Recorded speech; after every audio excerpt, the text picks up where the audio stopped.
Session 3, Unlocking Your Potential. When we talk about human potential, have you ever wondered what accounts for the huge disparity in results and performance between one person and another? You know, a person who's making $250,000 a year is not 10 times smarter or better than a person who's making $25,000 a year. Why is there 10 times the difference in income? And you go all the way up the ladder to a person who's making $2.5 million a year.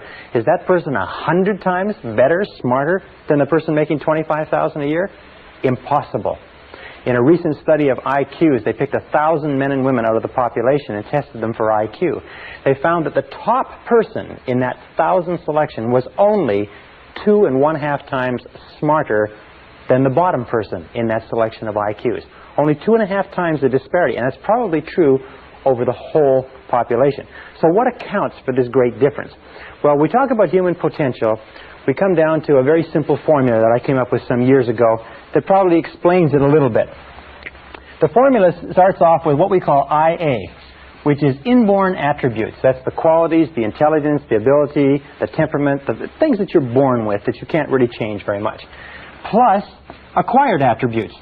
Now, acquired attributes are very important. Those are your education, your training, your skill, your experience, knowledge, wisdom, and so on.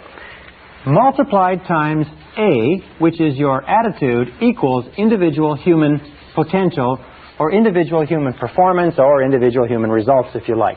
Now, of these three, inborn attributes are largely fixed at birth. Acquired attributes can be changed, but it takes a while to change them, although sometimes they can be changed very rapidly. One valuable piece of information can dramatically change your effectiveness. But attitudes can be increased or decreased dramatically in seconds. That every single time we improve our attitude, we multiply all our capabilities. So that attitude has been rightly called the most important language in the human, or the most important word in the human language.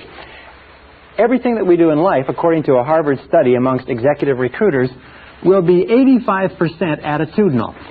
85% of your success will be determined by your attitude. That means determined by how positive or how much of a positive mental attitude you have. People with positive mental attitudes tend to advance more rapidly, move to the top of valuable organizations, earn more money, get more life satisfaction, and so on. Now, a positive mental attitude doesn't mean that you dance around in the street and throw flowers. It just means that you take a generally constructive attitude or approach towards your work, your life, your problems, your relationships, and so on. That according to the Cox Report on American Business, according to Success Magazine, 85% or more of everything that you accomplish will be attitudinal. So our question is, where do attitudes come from? And we found that attitudes come from expectations. Very, very simple. We talked about that before.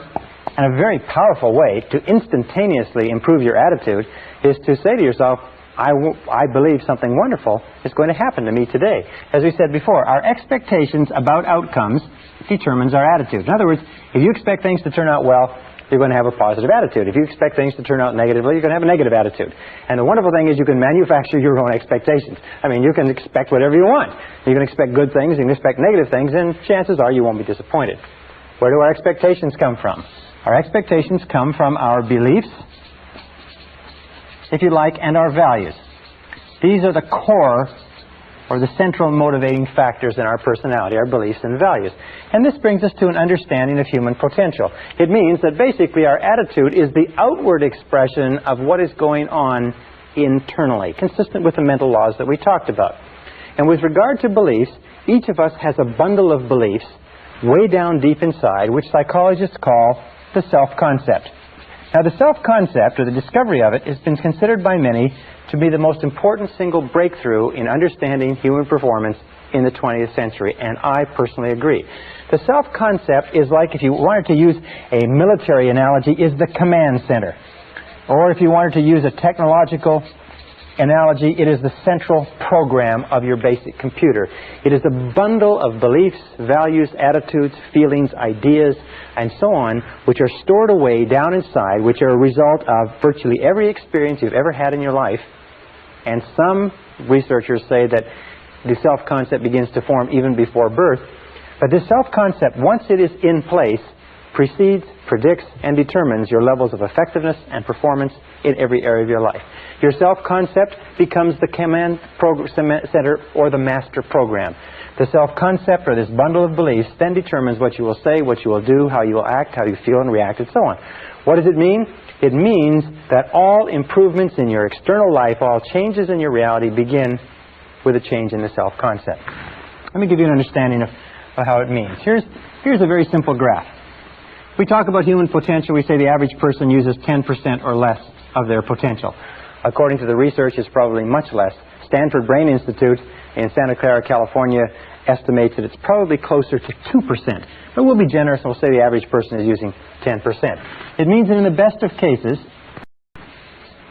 the average person, you and I, have 90% of our potential untapped. One of the great philosophers, Oliver Wendell Holmes, said the great tragedy of the average person is that they go to their grave with their music still in them.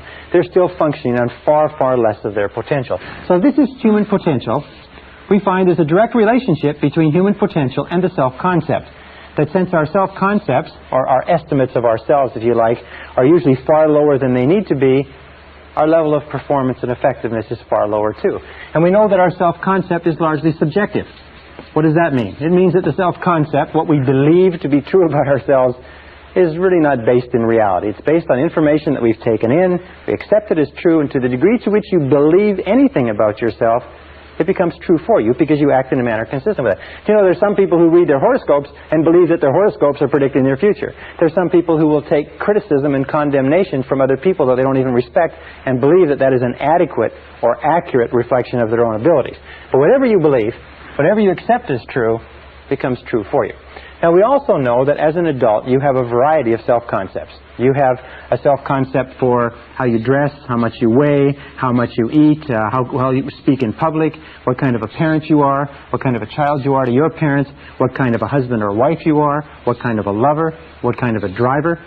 Interesting about driving. All men have a very positive self-concept with regard to driving. Women don't understand this, but all men are born with an inherent genius at driving. That men are all great drivers. And if you don't believe it, all you have to do, ladies who are watching this, all you have to do is think about the last time you tried to correct a man's driving. You'll find it is not well responded to. How do we respond when somebody challenges our self-concept by suggesting that we are not the person we think we are? We become defensive, we become angry, we become irritable, we become difficult to get along with. We have a self-concept for how creative we are, how intelligent, how fast we read, how good we are at athletics. And if you practice a variety of different sports, you have a self-concept for every one of those sports. We have a self-concept for how well we cook, how well we raise our children, how well we clean our home, what kind of cars we drive, and so on. We also have a self-concept for what it's worth, for how much money we earn. Interestingly enough, you can never earn more than 10% above or below your self-concept level of income. That your self-concept determines your income level. This self-concept level is called your comfort zone. And even if you want more money, you will find that the natural human tendency of all action is to struggle and strive to get into a comfort zone and then to stay there. That if you earn 10% or more above your self-concept level of income, you will have an irresistible urge to get rid of the money. You'll give it away, you'll spend it, you'll blow it, you'll spend it extravagantly, you'll even lose it if you get enough. That's why people who win lotteries are often flat broke 2 or 3 years later. They just burn the money because the money is far beyond their self-concept.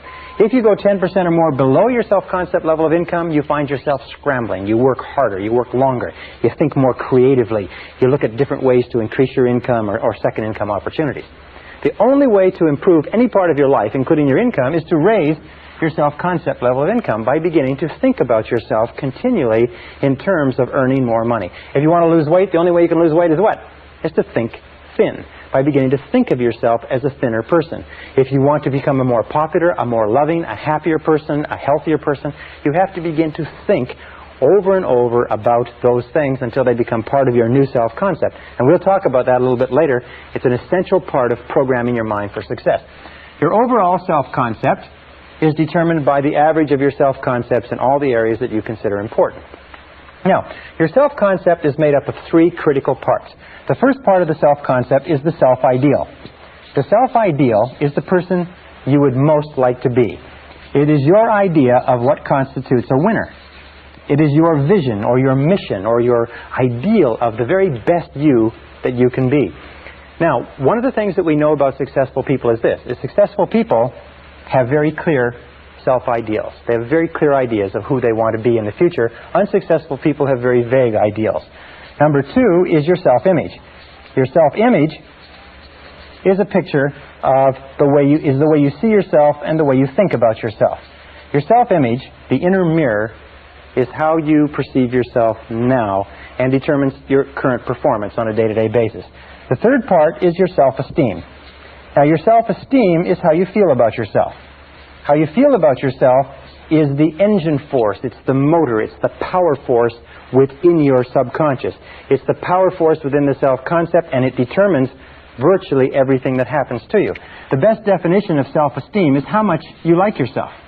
How much you like yourself as a parent, how much you like yourself as an employee, how much you like yourself as a boss, how much you like yourself as a money earner, a professional speaker, an athlete, and so on. How much you like yourself, your level of self-esteem, your overall emotional feeling about any area of your life determines your performance and effectiveness in that area. Wonderfully enough, since you become what you think about, your self-concept is malleable, your self-esteem can be built by repeating over and over again, I like myself. I like myself. I like myself. I like myself. I like myself. I like myself.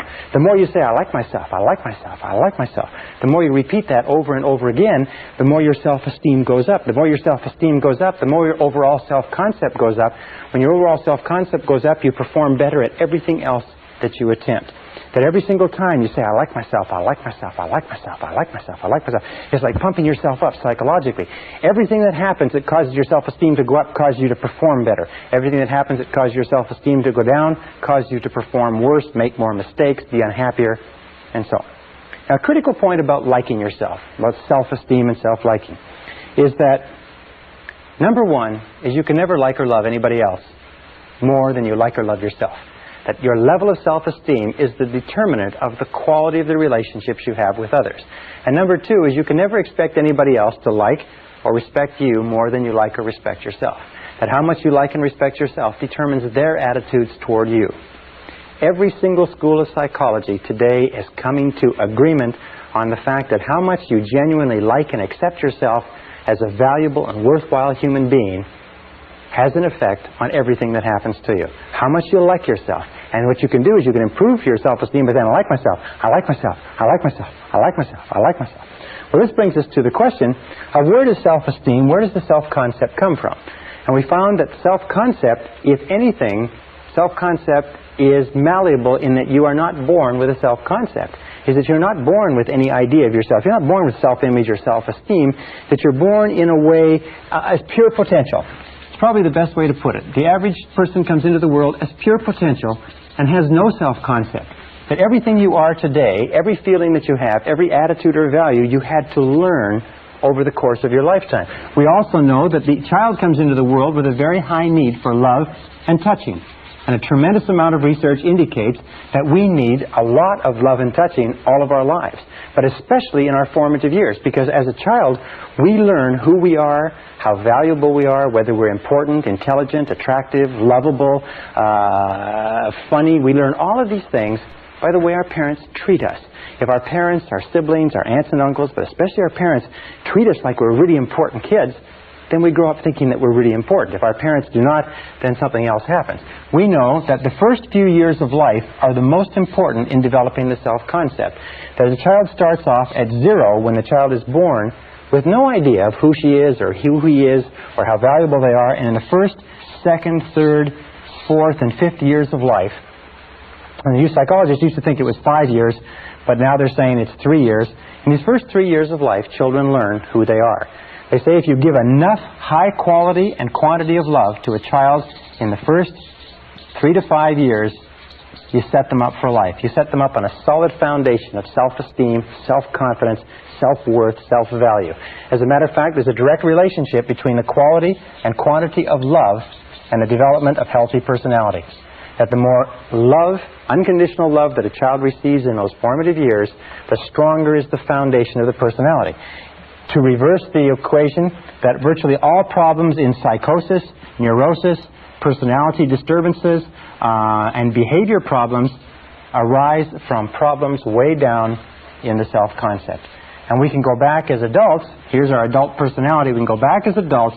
We can correct the flaws in our foundation, the cracks, if you like, by repeating over and over again, I like myself, I like myself, I like myself, and driving down that healing concrete deep into the foundation of our personality.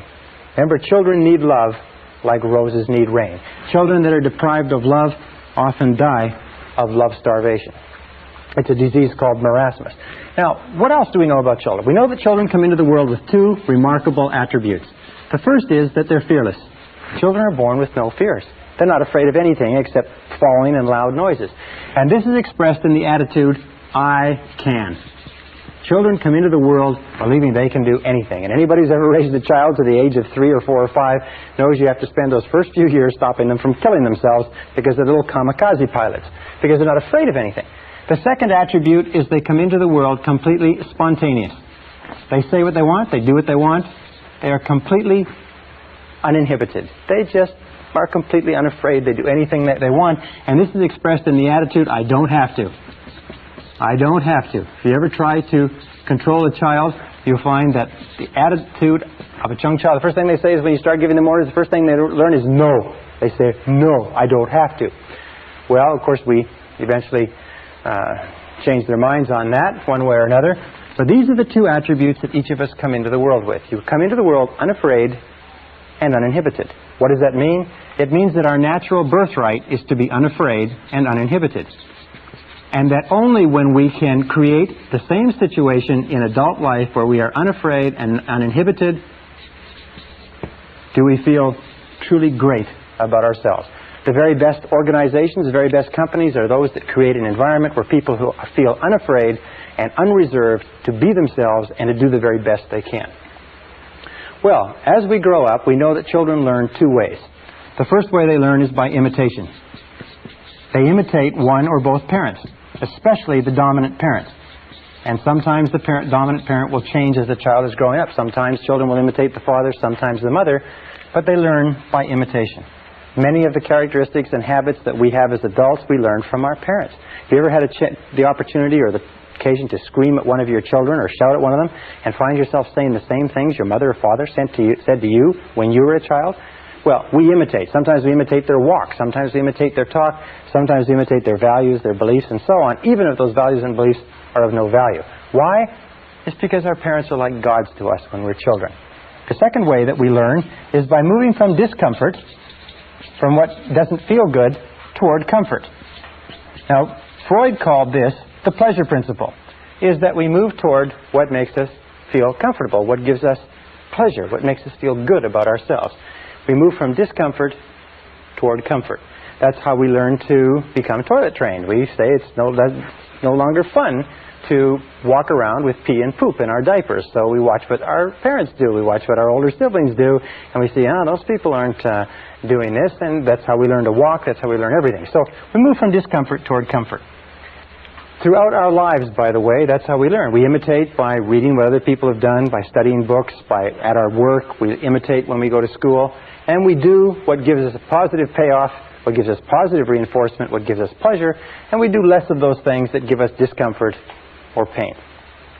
Now, very early in life, as a mistake or as the result of mistakes that parents make in upbringing, children begin to learn negative habit patterns. And negative habit patterns have their root primarily in destructive criticism. Destructive criticism begins very early in life, sometimes in the first few months. And destructive criticism is used by parents to direct and control their children. Unfortunately, it has a very, very dangerous and damaging effect on children in that destructive criticism begins to undermine the integrity of the child's personality, and more of us, including myself and including most of you, have been undermined and hurt by destructive criticism probably more than all the wars in history. Now, as a result of destructive criticism, we begin to develop negative habit patterns. Negative habit patterns are conditioned responses to stimuli. Negative habit patterns develop very early in life. They're developed as a result of a repetition of fear and pain over and over again. They're developed as the result of destructive criticism, physical punishment, and so on. And very early in life, we begin to develop two major manifestations which follow us throughout our lives and, more than anything else, inhibit our potential as adults. The first is what is called the inhibitive negative habit pattern. The inhibitive negative habit pattern is learned when the child is told over and over again, don't. Get away from there. Stop. Leave that alone.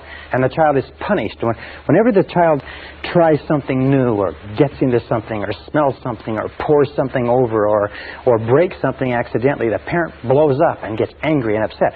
You see, the child is driven by an insatiable curiosity to explore his or her world.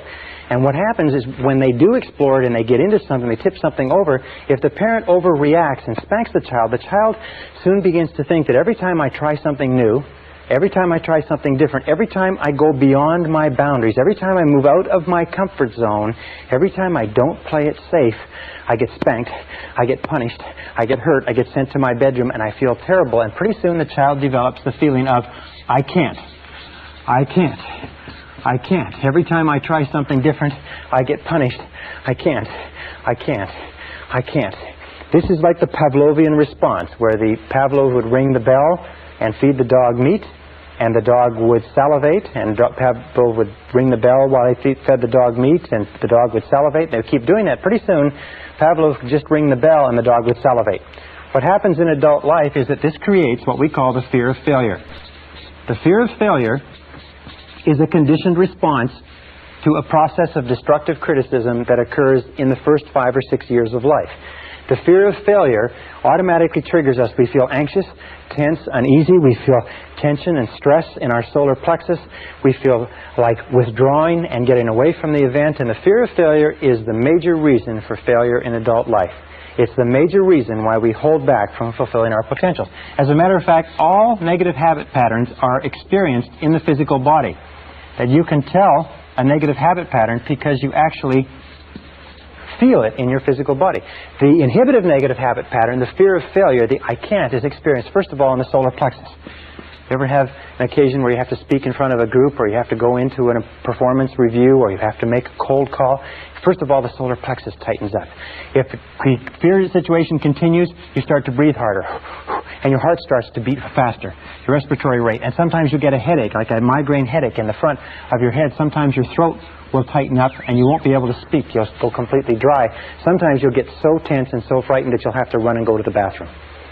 These are all manifestations. There's no physical danger, but there's a psychological danger, a conditioned response. And whenever we feel these things, the natural tendency is to back away from the situation that's causing them, which is the reason why we don't achieve very much if we are held back. The second negative habit pattern is the compulsive. Now, the compulsive negative habit pattern is learned when children are told over and over again, you'd better or else. If you don't, you're in big trouble. Now you're going to get it. It's when children are made the recipients of what is called conditional love. Parents don't mean to do this, but what they do is they suggest to the child that you are not loved, therefore you're not safe, unless and until you do what we want. The child grows up feeling that I have to do what Mommy wants.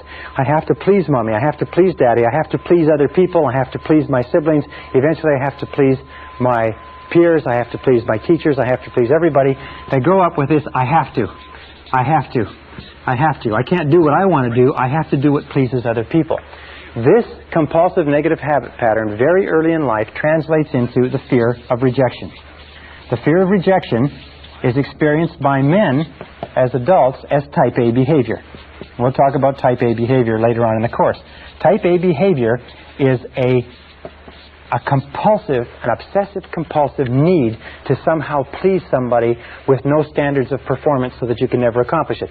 The fear of rejection drives us. It makes us very, very sensitive to the opinions of other people.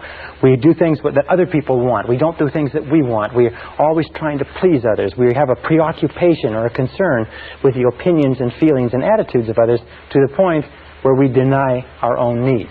Now, the fear of rejection is felt down the back half of the body. If you divide the body in half, it's felt right down the back half of the body. The first place you start to feel the fear of rejection is usually in the shoulders and in the neck. You start to feel stiff and sore and tense. Sometimes when you have a lot to do, you'll feel tremendous stress in the lower back. The muscles will start to pull in the lower back. Sometimes it'll manifest itself in phlebitis and varicose veins. Very often it can give you very bad headaches in the back of the head because the carotid arteries, which carry blood up into the head, the muscles around them constrict, and the amount of blood flow to the head slows down, and you feel this pounding headache in the back of your head. These two fears, the compulsive, or these two negative habit patterns, the compulsive and the inhibitive, which are the result of destructive criticism, the great destroyer of personalities, plague us all our lives. Now, the wonderful thing about these is because they are learned habits, we can unlearn them. We can overcome the fear of failure that holds us back. We can overcome the fear of rejection that causes us to do things that please other people rather than pleasing ourselves by working on our own self-esteem. Because there is an inverse relationship between self-esteem and the basic negative habit patterns. Is the more you like yourself, the less you fear failure. The more you like yourself, the less you fear rejection. The more you like yourself, the less you fear anything. And if you continue to repeat, I like myself, I like myself, I like myself, over and over again, if you continue to say this, eventually, over time, your self-esteem goes up higher and higher and higher, and your fears go down. As your self-esteem goes up, your fears go in the opposite direction. Now, how do you deal with destructive criticism if you have to give criticism to other people? Well, that's very simple. Many parents have asked us that. How do you control children? One of the keys to controlling children is to redirect them so that they're doing something constructive versus something that is destructive. Another thing to remember is that what you want to do is you want to give informational criticism or constructive criticism, which means that you tell children what they can do, or adults, what they can do to be better. Remember, the whole purpose of giving feedback of any kind is what? It's to improve performance. If you are a parent, or if you are a boss, or if you are a person in a relationship, if a person is doing something wrong or inappropriate, the whole purpose in giving them any kind of feedback at all is so that they'll do it better next time. However, there's a direct relationship between self-esteem and destructive criticism. Every time you criticize a person, their self-esteem goes down. Every time their self-esteem goes down, their ability to perform goes down too. If you destructively criticize a person often enough, long enough, and hard enough, they reach the point where they won't try anything at all. They become what we call hypersensitive. And a hypersensitive adult is a person who cannot take criticism from anybody. A hypersensitive adult is a person who is very, very tense and anxious if you even suggest that they're not doing the right thing. If you have to deal with a hypersensitive adult, the key is to sit them down and remember 4 things. Number 1, always begin with praise. Number 2 is protect the person's self-esteem at all costs. Number 3 is discuss the performance, not the person. Talk about the behavior rather than the person. And number 4 is it number 4? Number 4 is to focus on the future versus the past. Focus on what is going to be done differently in the future rather than what has happened in the past. Why is that? A very simple reason is because a person cannot control the past. Not being able to control the past, any criticism over what they've done in the past causes them tremendous stress and frustration. So let me summarize. The key to success in life is a positive mental attitude. A positive mental attitude is based on expectations of success, of a positive set of expectancies. This positive set of expectancies is based on beliefs in your self-concept. The core of your self-concept, which determines your effectiveness in life, is your self-esteem, and your self-esteem is measured by how much you like yourself. The 2 things that hold us back more than anything else are the fears of failure and the fears of rejection. So one of the core secrets of success is this. It's become a perpetual self-esteem generating organism. Continually be doing things for yourself, to yourself, in your life that cause you to like yourself, to love yourself, to accept yourself, to respect yourself, that cause you to feel terrific about yourself. If you're a boss or a parent, remember that the key to peak performance in your home and in your workplace is to make people feel terrific about themselves. And the more terrific you feel about yourself, the more you like yourself, the more likely it is that you'll make the people around you like, love, accept, and respect themselves, and you'll create a peak performance environment. It is the starting point to great success and achievement in life. So say over and over to yourself, I like myself, I like myself. I like myself. I like myself.